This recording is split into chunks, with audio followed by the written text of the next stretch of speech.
Bhagavad Gita is a book of mankind's collected experience of and answers to life's most basic questions. Who I am, from where do I come, what is my purpose and destiny, and most practically, how do I find happiness? These podcasts originate in the lectures of Neil Bhatt, a disciple of Swami Chinmayananda. They are presented here in 20 to 30-minute segments, each covering 3 of the Gita's 701 verses.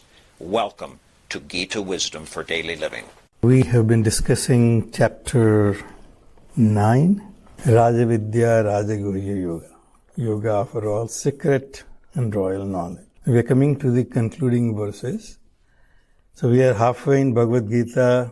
In the first 6 chapters we have learned that I am, that I know that I am, but I do not know who I am, is the secret. He exists as all-pervading self. I exist as identified with my ego, that identifies with my body, mind, and intellect, makes me limited. But that I, which I consider I, is permanent, but the identification I have with this body, mind, and intellect is impermanent. And therefore, when I die, the body dies, but that I remains constant. Existence itself remains existent. But I, as existing as something, has impermanency. So I, as a student, has impermanency. I was a student at one time, I'm no longer a student. Everything that as I am is impermanent, but I is the permanent entity. That's what we learned in first 6 chapters. Therefore, Bhagavan in first 6 chapters told us to meditate upon that which remains permanent, that which is constant in all these changes which I've gone through in my life, from my childhood to my young adulthood to old age. That which remain constant is I. Every time I woke up in the morning and say I am, the same feeling as I had when I was a child, when I was a young man, when I was an adult, and as I'm an old man. So Bhagavan said that I is permanent. You meditate on that. That was chapter 6, where we learned the Dhyana Yoga, that contemplate on what remains constant in your life. And then Bhagavan had taught us what is that which remains constant in last 3 chapters, chapters 7, 8, and 9, which is the Tat part of the Tattvamasi. That Tvam and Tat are one and the same. That's basically is the premise of Chandogya Upanishad and all Upanishads.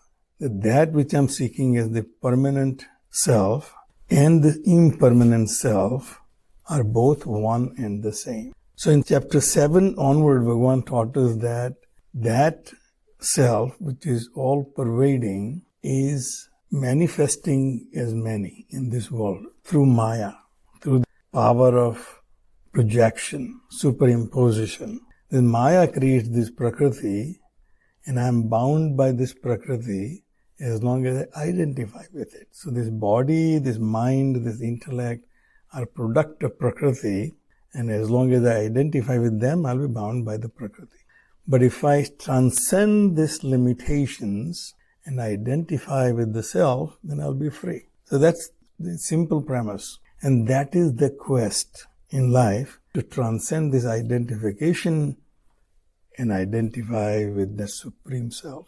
So in this chapter, Bhagavan has once again laid out that path and said, you should constantly think about me. And for that, you really do not need any special equipment, any special wealth, any special ability, any special qualities. But whatever you have, whether you consider yourself to be an intellectual, you consider yourself spiritual, yourself to be uneducated person, dumb person, very emotional person, all of that is irrelevant. It is your resolve to liberate yourself from your limitations that counts. He says in verse 29, Samoham sarva bhuteshu na deshyo asti na priyah e bhajanti tu mam bhaktya maite tesu chapyaham. So in the beginning of the chapter, Bhagavan has given one type of relationship, which was the relationship-less relation, which we have seen Bhagavan said that they are in me, but I'm not in them. And in reality, they are also not in me. So the relationship was given in terms of superimposition. That superimposition of this ego on the Supreme Self identifies with this ego as real.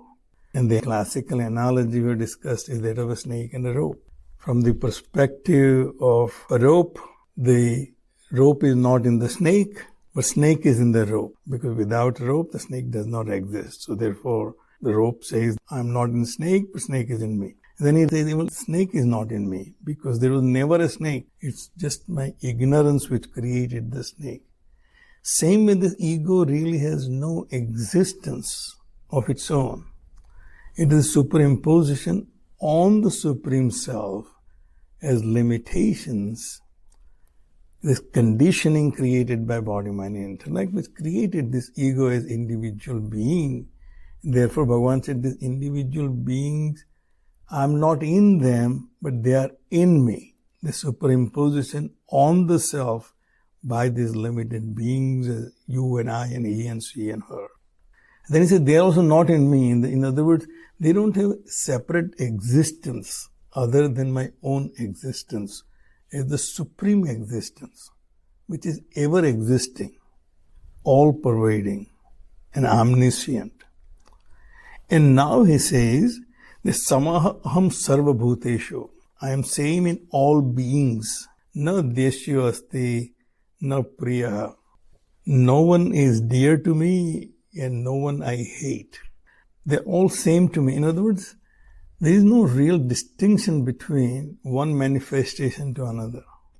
It is the same reality pervading through entire Jagat, and therefore the essence of all things and beings one and the same. It's not that my consciousness is different than your consciousness. I'm same in all of them. However, e bhajanti tu mam bhaktya mai te tesu cha apiham. But those who devote themselves with faith, I am in them and they are in me. In other words, they are the only one who recognize that I and the Supreme Self are one and the same. So they can see the direct relationship between my individual self and the Supreme Self. Even though it seems there are contradictions in Bhagavad Gita, there are no contradictions. Bhagavan is explaining his point about the permanence of Supreme Self and all beings in the Supreme Self from various perspectives. So, one perspective you've seen from the Supreme's perspective, that nothing exists other than itself. And now you've seen from the individual's perspective that Supreme exists within me, and therefore he exists in all beings and things, and that Supreme Being is same in all beings and things. But one who recognizes the fact, he recognizes the relationship. Others do not recognize the relationship, and therefore they are devoting their efforts in finding that permanent bliss in things outside, in this world of accomplishments, world of acquiring things, and therefore they achieve those entities. They achieve what they are seeking. And Bhagavan said, this is equal opportunity pursuit. Anyone, because I'm same in all beings have equal right to pursue this relationship, to recognize that myself and his self is one and the same. Once that relationship is established, there is no sorrow, there is no unhappiness, because there is permanency. There is no change occurring in anything. The change is happening in Prakriti. Everything is changing all the time. And I'm trying to find permanency in impermanent things and beings, which is the root cause of all my unhappiness. I thought the last year what I did was very good and I want to continue doing it this year. But these conditions are very different than last year, which I'm not recognizing but trying to find the same result. Doing same thing in different environment, I'm trying to get the same result, and that is my problem. So Bhagavan said, this is available to all. Api chetsu duracharaha bhajate mam ananya bhak sadhu eva samantavyaha samyak vyavastito hi saha. No matter whatever is your past, whatever is your background, whatever you have done so far, do not carry that burden with you when you take this journey to realize yourself. So Bhagavan said, put everything aside. Even if you consider yourself to be the most evil person, that you have done all evil things in your life, as long as you resolve correctly that this is not me, the evil doer which I was is not my real self. That evil doings were because of my wrong ideas, my wrong emotions, my wrong thoughts. That's not me, because I am not my mind, I am not my intellect, I am not my body. Samyak vyavastitaha, one who is rightly resolved, then now he wants to find that permanent happiness in finding that Supreme Being. He should be considered sadhu from the very day. From the very day he resolves himself correctly, he should be considered a good, righteous person, and let him pursue his pursuit. So this is available to even the worst among us. That's because the Chipram hi bhavati dharmatma. Once a person has rightly resolved, in no time he becomes dharmatma. So this word dharmatma, we have discussed word dharma. Dharma is the law of being. That which makes me who I am is my dharma. Up till now I thought this body makes me who I am, this mind makes me who I am, this intellect makes me who I am. Therefore I consider myself to be that.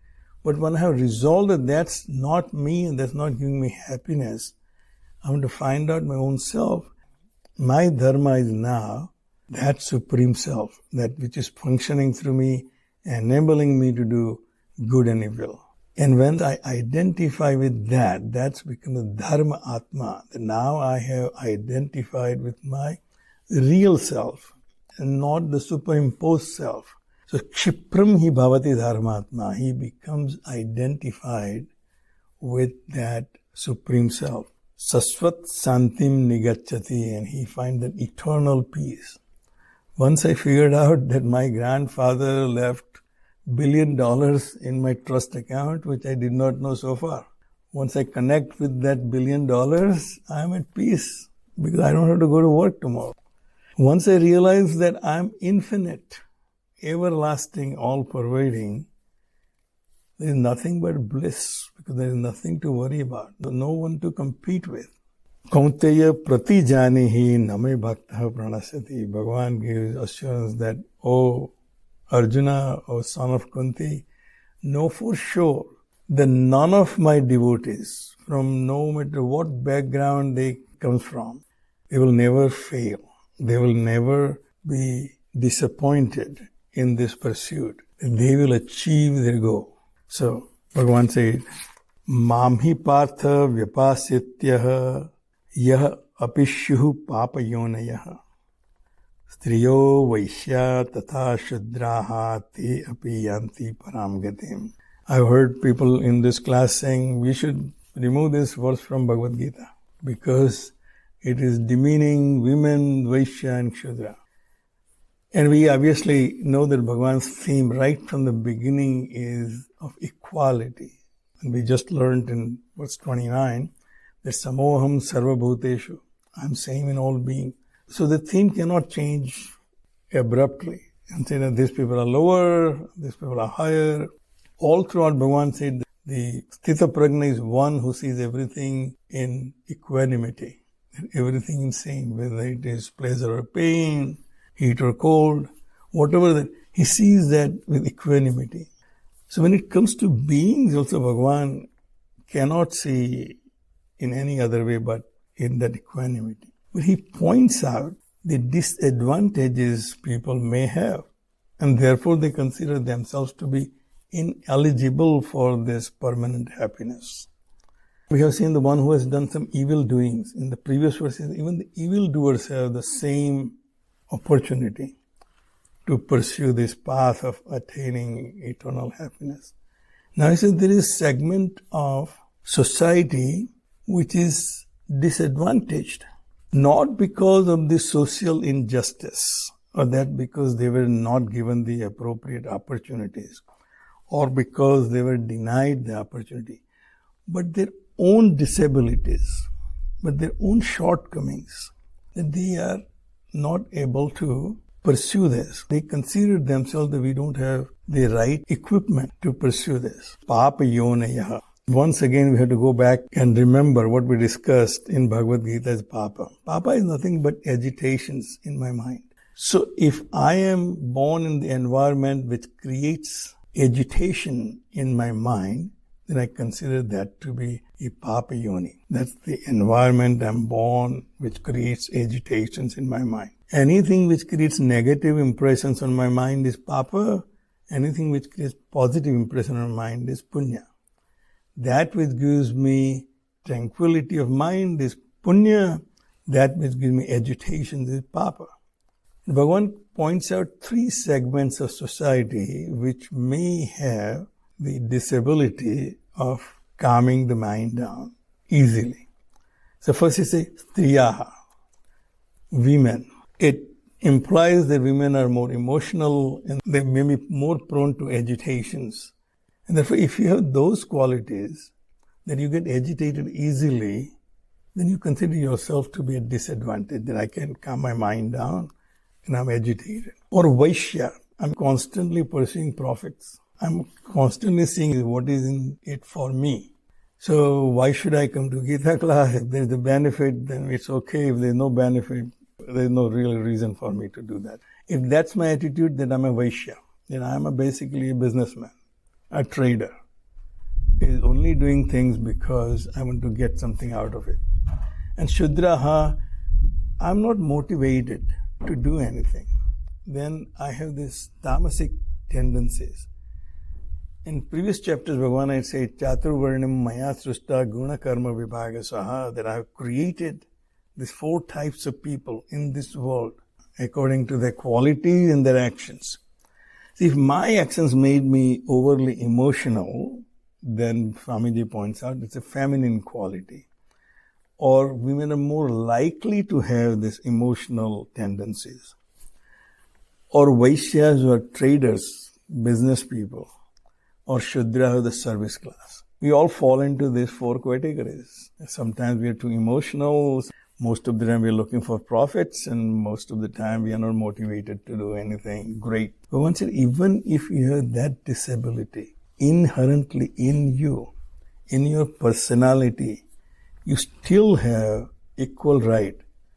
If you worship me, if you resolve that you want to get that permanent happiness, thou shalt also come to me. Even they attain the supreme goal if they resolve themselves to attain this goal.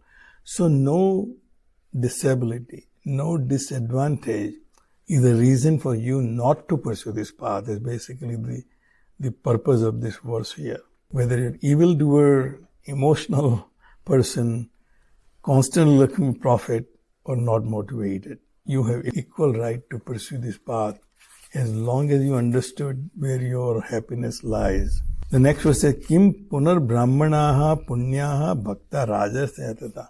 If you come from either punya brahman, the holy Brahmins, if by chance you accumulated enough punya that your outlook in life is sattvic, that you are born in that environment, you're constantly seeking knowledge, then obviously you have the great advantage. Or bhaktaha rajasayatata, or you are born as a devout rajarsi. Those two people have predominant sattva and very little rajas and very little tamas, as we have seen in chapter 4. But we are now all at the equal footing. I took one class, Leadership Metro Richmond. They train executives for leadership. And in one exercise, they lined all of us, and then they give command that if you are a minority, take 2 steps backward. If your parents have college education, take 2 steps forward. And at the end of those about 10, 20 commands, you look around and see everybody scattered all around the ground. We're all standing in one single line. Some people are 10 steps ahead and some are 10 steps behind. Then say, look around and see where your colleagues are. But remember, you're now all in one single file. You're all in the same leadership class. So it really does not matter from which background you came from, but your resolve brought you to this class of leadership. that you want to be a leader in whatever you are doing.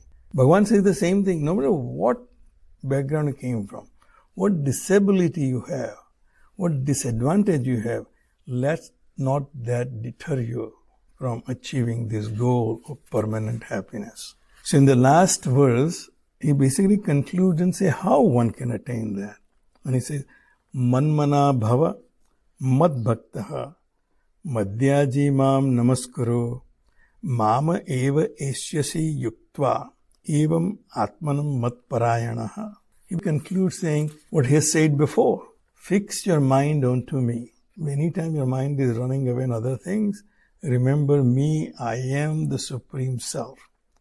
Keep that as a background Shruti in your mind, that I am nothing but the manifestation of the Supreme Self. Mad Bhaktaha, devote yourself to me. I am right now devoted to my own self. Constantly I am thinking about me. I say, think about me, but me as the Supreme Self. Madhya ajihi. Whatever you do, offer it to me. When you go to work, you say, Lord, I am going for you. Whatever you're doing for one single goal, to find happiness. And that too, permanent happiness. Remember that and say, Namaskaru, bow down to that goal of yours. Mama eva esyashi, yuktva, having united with me, the self, taking me as the supreme goal. Once you take me as the supreme goal, mat parayanaha, mat atmanaha, mama eva esyashi, thou shalt come to me. Once you recognize you are not this limited being, you are not going to die, existence is permanent, nothing is temporary. What is temporary is already constantly changing. What you were yesterday, you are not today. Today, what you are will not be tomorrow. And therefore, fix your mind onto something which is permanent. If you find this podcast helpful, please support it by donating any amount by going to the episode's website at neilbhatt.podbean.com or at chinmayarichmond.org. Thank you. Om Sarve Bhavantu Sukhina Sarve Santu Niramayaha Sarve Bhadrani Pashyantu Ma Kaschid Dukkha Bhag Bhave. Om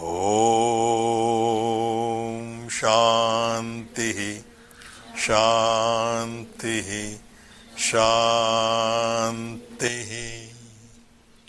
Harihi Om. Shri Gurubhyo Namaha. Harihi Om.